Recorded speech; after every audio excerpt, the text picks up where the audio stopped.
এখন আছি আমি দয়ারামপুরের খুবই কাছাকাছি, আর এখানে তো সব দেশ বিদেশের পতাকায় ভর্তি। সামনে ওয়ার্ল্ড কাপ।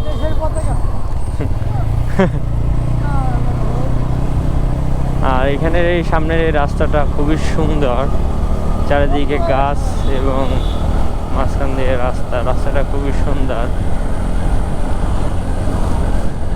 মনোরম পরিবেশ। ছোটোখাটো গাড়ি চলে, বড় গাড়ি না, বড় গাড়ি চলে না বললেই চলে।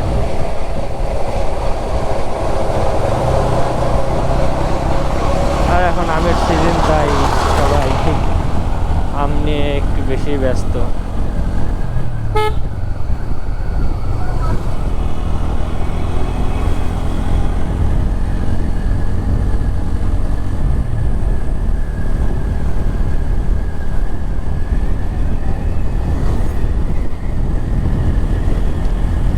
আসলে গ্রামের মানুষ সবাই ব্যস্ত, সবাই নিজ নিজ কাজে সবসময় ব্যস্তই থাকে। তারপরে শহরের মানুষের তুলনায় খুবই কম, তারা একটু মানবিক হয়। শহরের মানুষ সবাই নিজেকে নিয়েই ব্যস্ত, পরিবারকে নিয়ে ব্যস্ত, কাউকে সময় দেওয়ার মতো সময় নাই। কিন্তু গ্রামের মানুষ, তাদের ভিতরে একটু হলেও মানবিকতা থাকে, এটা মনে করি আমি।